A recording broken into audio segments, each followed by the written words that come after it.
Roots மக்களுக்கு வணக்கம். இன்னைக்கு நம்மளோட ஷோல யாரை பத்தி பேச போறோம் அப்படின்னா, நடிகர் யோகி பாபுவை பத்தி தான் பேச போறோம். அவரு அடுத்ததா ஒரு உலக சாதனை படைக்கிறதுக்காக ரெடி ஆயிட்டாரு. அப்போ அவர் படங்கள் பண்ணலையா அப்படின்னு கேட்டா, படத்துல பண்ணக்கூடிய கேரக்டர் மூலயமா தான் அடுத்து அவர் உலக சாதனை படைக்க போறாரு அப்படிங்கிற ஒரு செய்தி தமிழ் சினிமா வட்டாரத்துல மிகப்பெரிய ஒரு பேசு பொருளா போய்கிட்டு இருக்கு. அது என்ன அப்படின்றத பார்க்கலாம். தமிழ் சினிமாவுல இப்போ காமெடியன்ஸ் அப்படிங்கிறவங்க ரொம்பவே குறைஞ்சிட்டாங்க. அதாவது பெரிய பெரிய காமெடியன்ஸ் யாருமே இப்போ உயிரோட இல்ல. வடிவேலுவை தவிர வேற யாருமே சீனியர் காமெடியன் அப்படின்னு சொல்லி யாருமே கிடையாது. ஸோ யாரெல்லாம் ஆரம்பத்துல காமெடியனா அறிமுகம் ஆகுறாங்களோ அடுத்து அவங்கெல்லாம் அப்படியே ஹீரோவா மாறிடுறாங்க. அந்த வகையில யோகி பாபு கூட பல படங்கள்ல லீட் ரோல் பண்ணியிருக்காரு. ஸோ யோகி பாபுவா இருக்கட்டும், சூர்யா இருக்கட்டும், எல்லாருமே பாத்தீங்கன்னா இப்ப ஹீரோவா மாறிட்டாங்க. ஸோ அதுக்கு முதலா அடித்தளம் போட்டவரே சந்தானம் தான். அதுக்கு முன்னாடி வடிவேலு அவர்களும் ஹீரோவா படங்கள் பண்ணியிருக்காங்க. இருந்தாலும் எல்லா காமெடியனும் ஹீரோவாக முடியும் அப்படின்னு காட்டினது வந்து சந்தானம் தான் ஆரம்பிச்சிருந்தாரு. ஸோ அதுல இருந்து ஒவ்வொரு காமெடி நடிகரும் பாத்தீங்கன்னா ஹீரோவா நடிக்க ஆரம்பிச்சிட்டாங்க. ஸோ அப்படிதான் யோகி பாபு காமெடியும் ஒரு பக்கம் பண்ணிக்கிட்டு நல்ல நல்ல கேரக்டர்ஸை சூஸ் பண்ணி லீட் ரோலும் பண்ணிட்டு இருந்தாரு. ஸோ ஒரு காலகட்டத்துல பாத்தீங்கன்னா, ஒரு காலகட்டம்னு சொல்றதை விட இப்ப வரைக்குமே அவர் தான் லீடிங்ல இருக்காரு காமெடியில. ஸோ அப்படி இருக்கிறப்போ பயங்கர பிஸியான ஒரு ஷெட்யூல்ல இருக்கக்கூடியவர் தான் யோகி பாபு.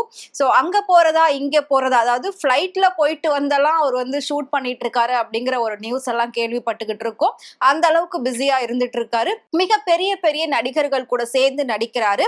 ஸோ தமிழை தாண்டி இன்னும் பல லாங்குவேஜ்லயும் அவருக்கு நிறைய வாய்ப்புகள் வரதா சொல்லப்படுது. பட் தமிழ்ல எக்கச்சக்கமான படங்கள் அவர் கமிட் ஆயிருக்கிறதுனால மற்ற லாங்குவேஜஸ்க்கு போறதுக்கு அவருக்கு டைம் இல்ல, கொடுக்கறதுக்கு டேட் இல்ல அப்படின்னு சொல்றாங்க. ஸோ யோகி பாபுவோட மேனேஜர் வந்து திக்கி முக்காடி திணறி போற அளவுக்கு அவர் வந்து டேட்ஸ் வச்சிருக்காராம். ஸோ அந்த அளவுக்கு படு பிஸியா இருக்கக்கூடிய ஒரு நடிகர் தான் யோகி பாபு. இதை நம்மளோட முதலமைச்சர் விஜய் கூட இதுக்கு முன்னாடி ஒரு ப்ரோக்ராம்ல சொல்லியிருப்பாங்க. ஸோ அவ்வளோ பிஸியா இருக்காரு யோகி பாபு. வீடு கிரகப்பிரவேசத்துக்கு கூட அவரால் போக முடியல அப்படின்ற மாதிரி எல்லாம் பயங்கரமா கிண்டல் பண்ணி பேசியிருப்பாரு. பட் இப்போ அதெல்லாம் அப்படியே உண்மை ஆகிட்டு இருக்கு. இப்ப யோகி பாபு அடுத்ததா லீட் ரோல்ல புதுசா ஒரு படம் வந்து பண்ண போறாரு. ஸோ அந்த படத்துல அவரு மிகப்பெரிய உலக சாதனை படைக்கிறதுக்கான வாய்ப்பு இருக்கு அப்படின்னு சொல்லப்படுது. பொதுவா பாத்தீங்கன்னா படங்கள்ல ஒரு ரோல் பண்ணுவாங்க, 2 ரோல் பண்ணுவாங்க, டபுள் ஆக்ஷன் பண்ணுவாங்க, ட்ரிபிள் ஆக்ஷன் கூட பண்ணுவாங்க. பட் அந்த மாதிரி பாத்தீங்கன்னா நம்மளோட உலகநாயகன் கமல்ஹாசன் அவர்கள் தசாவதாரத்துல 10 வேடங்கள் போட்டு மிகப்பெரிய ஒரு உலக சாதனையை படைச்சாரு. அதுக்கு முன்னாடி அந்த காலகட்டத்துல சிவாஜி கணேசன் அவர்கள் இன்னொரு படத்துல வந்துட்டு 9 வேடங்கள் போட்டிருக்காங்க. சோ அது அப்படியே வந்து கமல்ஹாசன் அவர்கள் ஒரு படி மேல போகி 10 வேடங்கள் போட்டு உலக சாதனை படைச்சாரு. இப்போ அதையும் தாண்டி யோகி பாபு தான் நடிக்க போற புது படத்துல 11 வேடங்கள் போட்டு மிகப்பெரிய ஒரு உலக சாதனை படைக்க போறதா செய்திகள் வந்துட்டு இருக்கு. சோ அந்த படத்துக்கான பூஜை எல்லாம் போட்டு படத்துடைய ஷூட்டிங் எல்லாம் ஸ்டார்ட் பண்ணிட்டாங்க. சோ 11 வேடம் மட்டும் இல்லாம அவரே டபுள் ஆக்ஷனாவும் நடிக்கிறாராம். சோ அதுல கிட்டத்தட்ட பாத்தீங்கன்னா பெரிய பெரிய ஆர்டிஸ்ட் எல்லாருமே நடிக்கிறாங்க. மலையாள நடிகை அதித்தி நடிக்கிறாங்க. சோ இந்த மாதிரி இன்னும் பல பேர் வந்து அவரோட சேர்ந்து அந்த படத்துல நடிக்கிறாங்களாம். ஸோ இந்த படத்துடைய கதை எப்படி இருக்கும் அப்படின்னு கேட்டிங்கன்னா, ஒரு ஹெலிகாப்டர் வந்துட்டு ஆக்சிடென்ட் ஆகுது. ஸோ அந்த ஆக்சிடென்ட்டை கண்டுபிடிக்கிறதுக்காக அது எப்படி ஆச்சு அப்படின்றதுக்காக ஒரு குரூப் வந்து போவாங்களாம். அந்த குரூப்ல இருக்கக்கூடிய ஒரு பர்சன் வந்து யோகி பாபு. பிளஸ் பார்த்தீங்கன்னா அவங்க அந்த ஹெலிகாப்டருடைய ஆக்சிடென்ட்ல பிளாக் பாக்ஸ் அப்படிங்கிற ஒரு பாக்ஸை கண்டுபிடிச்சாதான் எதனால அந்த ஆக்சிடென்ட் நடந்தது அப்படின்றத ரியலைஸ் பண்ண முடியும். ஸோ அப்படி இருக்கிற பட்சத்தில் அந்த பிளாக் பாக்ஸை தேடி பல குரூப் எல்லாம் போவாங்களாம். ஸோ அந்த மாதிரியான ஒரு கதைக்களம் தான். ஸோ இதுல வந்துட்டு ஆக்ஷன், த்ரில்லர், காமெடி இன்ச்சா, அதாவது தியேட்டர்ல இருக்கக்கூடிய சீட்டோட நுனிக்கே நாம வந்துருவோமா அதோட கிளைமேக்ஸ்ல, அந்த அளவுக்கு இந்த படம் வந்து ட்விஸ்ட் மேல ட்விஸ்ட் கொடுக்கும். பயங்கர இன்ட்ரெஸ்ட் கிரியேட் பண்ணும். அதுவும் யோகி பாபுவோட ஆக்டிங் வேற லெவல்ல இருக்கும். நம்ம என்னதான் வந்து ஒரு டைலாக கொடுத்து கஷ்டப்பட்டு இதை பேசுங்க அப்படின்னு சொன்னாலும் அவரு ரொம்ப ஈஸியா அதை பேசிட்டு போயிடுவாரு. அந்த டைலாக அது என்னதான் ஒரு டம்மியான டைலாகா இருந்தாலும் அவர் அதை பேசும்போது அவரோட பாடி லாங்குவேஜ்ல பேசும்போது அந்த டைலாக் வந்து சூப்பர் டூப்பர் ஹிட் அடிச்சிரும் அப்படின்றதுல எந்த ஒரு சந்தேகமும் கிடையாது. யோகி பாபுக்கு அப்படின்னு சொல்லி இப்ப மிகப்பெரிய ஒரு ரசிகர்கள் பட்டாலுமே இருக்கு. குறிப்பா காலேஜ் பெண்களுடைய ரசிகர்கள் அவருக்கு ரொம்பவே அதிகமா இருக்கு.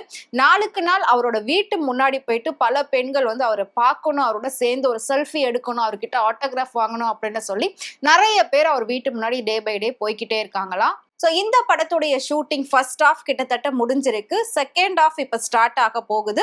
ஸோ செகண்ட் ஹாஃப் வந்து பார்த்தீங்கன்னா, முழுக்க முழுக்க இங்கிலாந்து, லண்டன், ரஷ்யா இந்த மாதிரி இடங்கள்ல தான் எடுக்குறாங்களாம். ஸோ அதனால யோகி பாபு உலக நாடுகளுக்கு தொடர்ந்து சுற்றுப்பயணம் மேற்கொண்டுகிட்டே இருக்காராம். அரசியல் தலைவர்கள் கூட எப்பயாவது ஒரு டைம் தான் சுற்றுப்பயணம் போவாங்க. ஆனா யோகி பாபு அவர்கள் எப்பவுமே சுற்றுப்பயணத்துல இருக்கிற மாதிரி தான் இப்போ அவரோட பிஸி ஸ்கெடியூல் ஆனது இருந்துட்டு இருக்கு. கிட்டத்தட்ட பாத்தீங்கன்னா இன்னைக்கு இருக்கக்கூடிய காமெடி நடிகர்கள்ல இப்ப இவர் தான் முதன்மை வாய்ந்தவரா இருக்காரு. நடிகர் சூரியும் கண்டிப்பா குறைஞ்சவர் கிடையாது. பட் அவரு திரும்பவும் காமெடியனா வந்து வரக்கூடாது அப்படின்றதுனால அடுத்தடுத்து படங்கள் தான் அவர் வந்து பார்த்து பண்ணிட்டு இருக்காராம். ஸோ அவர் வந்து திரும்பவும் நம்ம காமெடியனா பார்க்க முடியாது. ஆனா ஹீரோவோட கலந்த ஒரு காமெடியனா அவரை பார்க்கலாமே தவிர தனியா சிவகார்த்திகேயன் கூட எல்லாம் வந்து காம்போல ஒர்க் அவுட் ஆன மாதிரி காமெடிலாம் திரும்பவும் இன்னொரு ஹீரோ கூட சேர்ந்து பார்க்க முடியுமா அப்படின்னு கேட்டா கண்டிப்பா முடியாது அப்படின்னு தான் இப்ப வரைக்கும் நியூஸ் எல்லாம் வந்திருக்கு.